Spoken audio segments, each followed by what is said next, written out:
Di video kali ini kita akan ngebahas tentang standar deviasi ya. Tapi sebelumnya seperti biasa deh kita review dulu apa yang udah kita pelajarin di statistik. Di sini saya punya konsep, terus ada populasi, terus ada sampel. Nah, karena hari ini pertama itu kan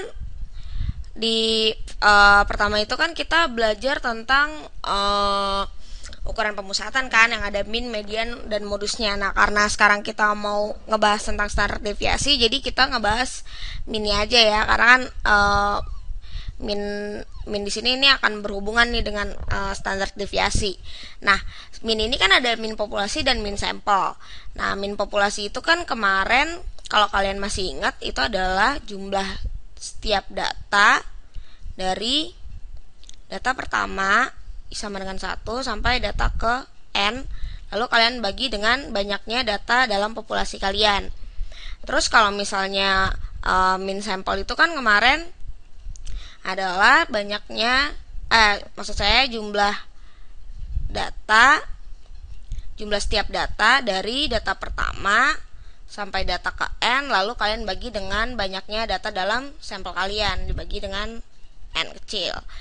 Nah, terus setelah kita belajar tentang ukuran pemusatan ini kan kita mulai masuk ke ukuran penyebaran tuh. Kita belajar yang namanya varian. Nah, ini juga kenapa saya bahas min aja di sini, saya nggak ngebahas median dan modus juga, karena di dalam varian sendiri itu kan juga kita harus ngitung min dulu kan untuk mendapatkan variannya kan. Nah, makanya di sini saya nulisnya min doang nih yang ukuran pemusatannya. Nah, varian ini kan juga ada dua nih, ada varian untuk populasi dan ada varian untuk sampel. Nah, varian untuk populasi itu kan kemarin ada sigma kuadrat dari kalian cari jarak setiap data dengan min populasinya, terus kalian kuadratin supaya kalau misalnya hasil dari xi min mu ini negatif bisa jadi positif. Terus kalian jumlahin hasilnya dari data pertama sampai data ke n kan, terus kalian bagi dengan banyaknya data dalam populasi kalian.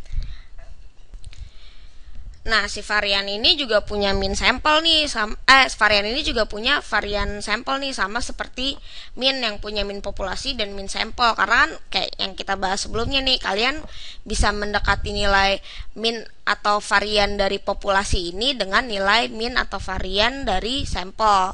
Nah, kalau misalnya varian untuk sampel itu kan kemarin ada S kuadrat dari jarak setiap data dengan rata-rata sampel dikuadratkan, lalu kalian hasilnya kalian jumlahkan dari data pertama sampai data ke n kan. Tapi yang kalau untuk varian sampel ini kalian bagi dengan n-1. Nah, ini kan udah saya jelasin di video sebelumnya nih kalau kenapa ini n-1, karena kan kalau logikanya kalau si jumlah sampel ini kan lebih kecil kan dari jumlah populasi, jadi dia biar nggak bias dibagi dengan n-1. Nah, sekarang kita masuk ke standar deviasi. Standar deviasi ini sebenarnya dia adalah akar dari varian. Nah, berarti di sini dia notasinya kalau misalnya untuk standar deviasi untuk populasi, dia di sini hanya sigma aja. Nah, berarti standar deviasi dari populasi ini adalah karena dia akar dari varian, berarti dia adalah sigma dari akar sigma kuadrat. Nah, berarti standar deviasinya ini adalah ini akar dari jumlah jarak setiap data dengan min populasi yang dikuadratkan, lalu kalian jumlahkan dari data pertama sampai data ke n, terus kalian bagi dengan banyaknya data dalam populasi yang kalian punya. Nah, sedangkan kalau misalnya standar deviasi untuk sampel ini sama juga nih kayak standar deviasi untuk populasi, dia juga adalah akar dari varian si sampel ini. Berarti di sini dia adalah S sama dengan akar dari S kuadrat. Nah, berarti ini dia akar dari jumlah jarak data dengan rata-rata sampel, lalu kalian kuadratkan, terus ini kalian jumlahkan dari data pertama sampai data ke N, kalian bagi dengan N-1. Oke, seperti ini ya. Nah, yang harus kalian tahu adalah nilai dari si varian sampel ini dia akan lebih mendekati varian populasinya gitu loh. Dia akan nilai si varian sampel ini dengan nilai varian populasinya ini nggak akan terlalu jauh jaraknya. Tapi kalau misalnya nilai si standar deviasi dari sampel ini dengan standar deviasi dari varian ini, dia mungkin nggak terlalu dekat gitu loh, nggak sedekat nilai dari varian sampel ke varian populasi. Terus juga kalau misalnya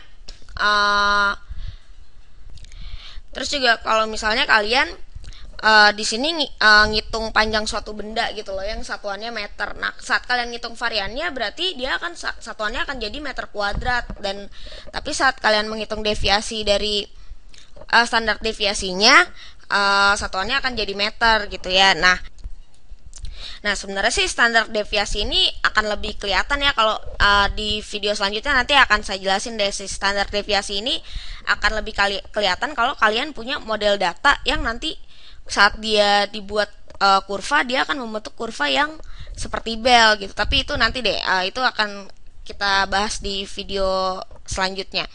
Nah, sekarang kita coba hitung standar deviasi dari data ya. Kita coba ngitung gimana caranya nyari standar deviasi. Di sini kita punya data nih. Kita punya 1, 2, 3, 8, dan 7. Nah, standar deviasi, untuk nyari standar deviasi yang pertama harus kita lakukan adalah kita cari minnya dulu.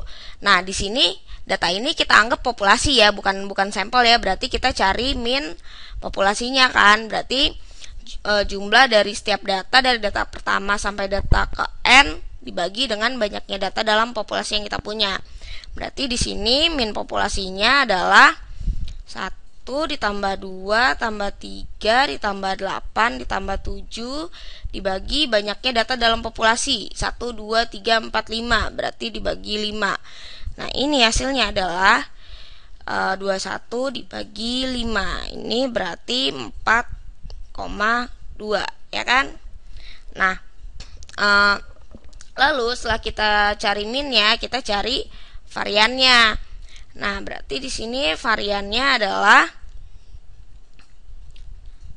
seperti ini kan, varian populasinya. Nah, berarti varian dari data ini itu adalah sigma kuadrat dari 1 dikurang 4,2 dikuadratkan ditambah 2 dikurang 4,2 dikuadratkan ditambah 3 dikurang 4,2 dikuadratkan, lalu ditambah 8 dikurang 4,2 dikuadratkan ditambah 7 dikurang 4,2 kita kuadratkan, lalu kita bagi dengan banyaknya data dalam populasi.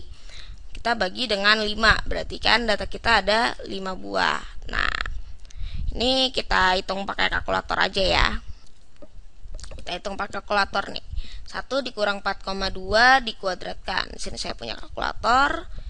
Sini berarti dia 1 dikurang 4,2 kuadrat ditambah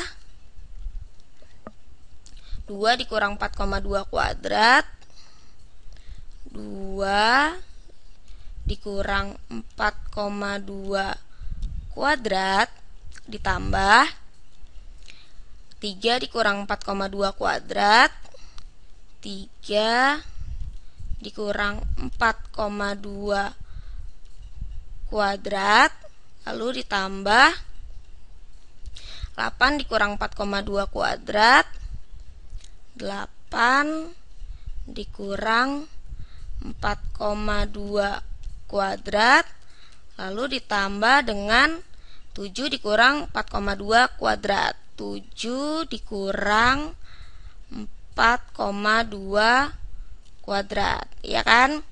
Lalu hasilnya kita bagi dengan banyaknya data dalam populasi, kita bagi 5. Berarti variansnya adalah 7, berapa tadi? 7,76. Ya kan? Nah, ini kan kalau misalnya data ini, tadi saya bilang data ini adalah populasi kan. Kalau misalnya data ini adalah sampel, berarti hasil dari ini tinggal kalian bagi dengan N-1, berarti kalian bagi dengan 4. Tapi itu ntar kita hitung nanti deh. Kita sekarang ngitung standar deviasi dari data ini dulu. Data ini kita anggap populasi dulu, oke? Nah, berarti di sini standar deviasinya itu kan adalah sigma akar dari 7,76 kan. Nah, berarti standar deviasinya adalah ini tinggal kita akarin. Jadi 2,78. 2,78. Nah, sekarang kalau misalnya kayak tadi saya bilang kalau misalnya data ini adalah sampel. Nah, berarti kan dia variansnya dibagi dengan N-1, berarti dia akan dibagi dengan 4. Tadi variansnya jumlah jarak dari setiap data dengan min sampelnya yang dikuadratin dari data pertama sampai data ke N itu kan ada 38,8 kan. Nah, berarti kalau misalnya data ini sampel, berarti 38,8 kita bagi dengan N-1, 4. Berarti variansnya 9,7. Kalau misalnya ini sampel, berarti variansnya 9,7. Nah, berarti standar deviasinya adalah akar dari 9,7. Akar dari 9,7 itu 3,11. Nah, berarti ini 3,11. Oke. Nah, inilah cara menghitung standar deviasi. Kalian mulai dengan min dulu, terus kalian cari variannya, baru kalian bisa menemukan standar deviasi, baik itu untuk populasi maupun untuk sampel. Oke, sampai di sini dulu tentang standar deviasi.